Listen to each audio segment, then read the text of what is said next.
Bismillahirrahmanirrahim.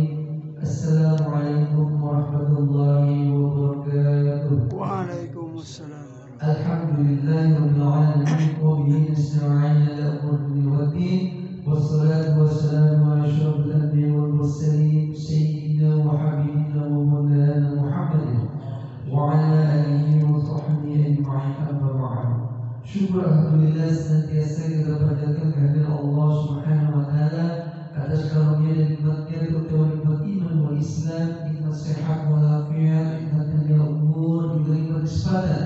Sehingga pada pagi hari ini kita masih melangkahkan kaki kita untuk menunaikan kewajiban kita yaitu sholat subuh secara berjamaah yang telah kita laksanakan dan akan kita lanjutkan dengan kajian. Salawat dan salam tercurahkan kepada baginda kita Nabi Muhammad sallallahu alaihi wasallam, keluarga, para sahabat dan serta umat Islam istiqomah dan sunnah-sunnahnya. Mudah-mudahan kita dapat mengamalkannya dengan harapan mendapatkan syafaat yaumul qiyamah nanti. Amin ya rabbal alamin. Ya Rasulullah, kita akan lanjutkan pembacaan kitab Fadhil Amal. Wasiat terakhir baginda Rasulullah sallallahu alaihi wasallam. Baginda Nabi sallallahu alaihi wasallam menyatakan bahwa sejuknya mata beliau ada di dalam sholat. Wasiat terakhir ketika beliau hampir wafat adalah jagalah sholat, dari kitab Kanzul Ummah. Banyak hadis yang meriwayatkan wasiat terakhir baginda Nabi sallallahu alaihi wasallam. Salah satu di antaranya adalah hadis Sayyidatina Ummu Salamah radhiyallahu anha. Ia berkata, sabda terakhir baginda Rasulullah sallallahu alaihi wasallam ketika beliau sudah berat berbicara adalah jagalah sholat dan takutlah kepada Allah Subhanahu wa taala dalam menjaga hak-hak hamba sahaya. Hadis seperti itu juga telah diriwayatkan oleh Sayyidina Ali radhiyallahu anhu bahwa ucapan terakhir baginda Nabi sallallahu alaihi wasallam adalah penekanan terhadap sholat dan anjuran agar takut kepada Allah Subhanahu wa taala dalam masalah menjaga hak-hak hamba sahaya. Suatu ketika baginda Nabi sallallahu alaihi wasallam mengirim pasukan jihad ke Najd. Dalam waktu yang sangat singkat mereka kembali dengan membawa kemenangan serta harta rampasan yang sangat banyak. Orang-orang sangat heran karena mereka sangat cepat kembali dengan membawa kemenangan dan harta mereka sangat cepat dan harta rampasan yang sangat banyak. Baginda Rasulullah SAW bersabda, maukah kalian aku beritahu tentang orang yang mendapatkan harta yang lebih banyak daripada harta tersebut dan lebih cepat waktunya? Ia adalah orang yang sholat subuh dengan berjamaah. Setelah sholat ia duduk di tempatnya hingga terbit matahari, atau ketika habisnya waktu sholat dimakruhkan kurang lebih 20 menit setelah terbitnya matahari. Kemudian ia mengerjakan 2 rakaat sholat isya. Inilah orang-orang yang dapat keuntungan lebih banyak dalam waktu yang lebih singkat. Syekh Syafi'i Bakhir rahimahullah alaih, seorang ahli tasawuf yang masyhur, mengatakan, kami mencari 5 hal dan mendapatkannya pada 5 tempat. Pertama, keberkahan, rezeki diperoleh melalui sholat duha. Kedua, cahaya kubur melalui tahajud. Ketiga, mudah menjawab pertanyaan munkar dan nakir melalui tilawah Al-Quran. Keempat, mudah melewati sholat sirat atau jembatan melalui puasa dan sedekah. Dan yang kelima, mendapatkan naungan arsy Ilahi pada hari besar melalui berkhalwat atau bersembunyi-sembunyi dalam ibadah dan zikir. Dari kitab Zatul Majalis. Banyak hadis yang menegaskan dan menerangkan tentang keutamaan sholat. Musa Rasul itu menuliskan semuanya untuk berkahan. Dalam terjemahan ini ada beberapa hadis, ringkasan 40 hadis tentang kalimat sholat dan kepentingannya. Baginda Rasulullah SAW bersabda, yang pertama, perintah pertama yang diwajibkan Allah Subhanahu wa taala terhadap umatku ialah sholat. Yang pertama kali akan disambut pada hari kiamat adalah sholat. Kedua, takutlah kepada Allah Subhanahu wa taala dalam masalah sholat. Takutlah kepada Allah Subhanahu wa taala dalam masalah sholat. Takutlah kepada Allah Subhanahu wa taala dalam masalah sholat. Sampai 3 kali disebutkan. Kemudian yang ketiga, sholat adalah pemisah antara seseorang yang syirik. Keempat, sholat adalah tanda Islam. Barang siapa sholat dengan khusyuk pada waktunya dan memperhatikan rukun serta sunnah-sunnahnya, pastilah dia seorang mukmin. Yang kelima, iman dan sholat adalah kewajiban yang paling utama di antara seluruh perintah Allah Subhanahu wa taala.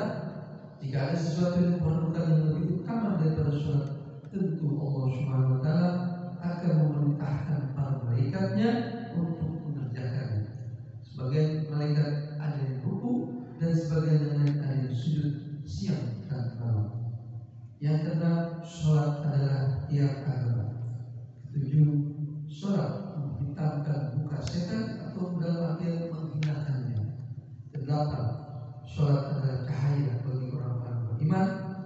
Kesembilan, sholat adalah jihad yang paling utama.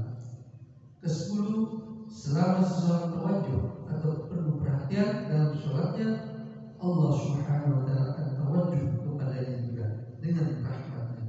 Jika ia berpaling dari sholatnya, maka Allah Subhanahu wa taala akan berpaling darinya juga. Kesebelas, jika suatu musibah turun dari langit, maka musibah itu akan dijauhkan dari orang yang memakmurkan masjid ataupun mushola. Jika seorang muslim dimasukkan ke dalam neraka karena satu sebab, maka api neraka tidak akan membakar bekas sujudnya dari tubuhnya. Selanjutnya Allah Subhanahu wa taala mengharamkan api neraka untuk membakar bekas sujud dari anggota tubuh. Selanjutnya, amalan yang paling disukai oleh Allah Subhanahu wa taala adalah sholat yang dilaksanakan pada tepat waktu. 15. Keadaan yang paling disukai Allah Subhanahu wa taala dari hambanya adalah ketika sujud. Ke-16, hamba itu paling dekat dengan rahmat Allah Subhanahu wa taala ketika sujud. 17. Sholat adalah kunci surga. Jika seseorang berdiri untuk sholat, pintu-pintu surga akan dibuka dan Allah Subhanahu wa taala akan meningkatkan hijab antara Allah Subhanahu wa taala dan orang saat itu selama ia tidak sibuk dengan lain-lain. Selanjutnya, orang yang sholat sedang menutup pintu raja-raja, pasti pintu yang diketuk akan dibuka. Selanjutnya, kedudukan sholat dalam agama seperti kedudukan kepala pada badan. Yang terakhir, saat ini kita akan sholat adalah cahaya hati bagi barang siapa ingin hatinya bercahaya, hendaklah ia sholat. Dan sebagai penutup, barang siapa berwudu dengan sempurna dan dia sholat 2 atau 4 rakaat khusyuk dan khudu, baik fardu maupun sunnah, dan ia memohon agar Allah Subhanahu wa taala mengampuninya, maka Allah Subhanahu wa taala akan mengampuninya. Untuk selanjutnya akan kita bahas esok hari, karena ini sampai 40, dan tentunya apa yang kita sampaikan tadi, terutama wasiat baginda Rasulullah SAW adalah perintah sholat, dan ini sangat tegas sekali. Baginda Rasulullah SAW ketika beliau akan dalam kondisi yang benar-benar keadaan sulit berbicara, di sini dijelaskan di dalam hadis Sayyidatina Rasulullah Ummu Salamah radhiyallahu anha yang berkata, dalam ucapan beliau sabdanya yaitu jagalah sholat dan takutlah kepada Allah Subhanahu wa taala. Kemudian dijelaskan lagi ringkasan mengenai fadilah sholat. Dijelaskan pertama, perintah pertama yang diwajibkan Allah Subhanahu wa taala adalah terhadap umatku adalah sholat. Bahkan yang terakhir, yang pertama kali akan dihisab pada hari kiamat ialah sholat. Dan selanjutnya yaitu takutlah kepada Allah Subhanahu wa taala dalam masalah sholat sampai 3 kali disebutkan. Ini mudah-mudahan peringatan atau apa yang disampaikan hadis tentang fadilah sholat ini bisa menjadi ibrah buat diri kita, untuk saya pribadi, untuk bisa menjalankan dalam kehidupan kita sehari-hari, terutama dalam ibadah sholat.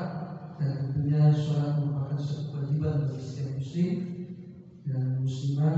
Oleh karena itu, mari kita sama-sama menjalankan perintah Allah Subhanahu wa taala dan tentunya segala kemampuan kita sesuai dengan tuntunan baginda Nabi Muhammad SAW dalam rangka meningkatkan ketakwaan dan keimanan kita kepada Allah Subhanahu wa taala. Mohon maaf atas segala kekurangannya.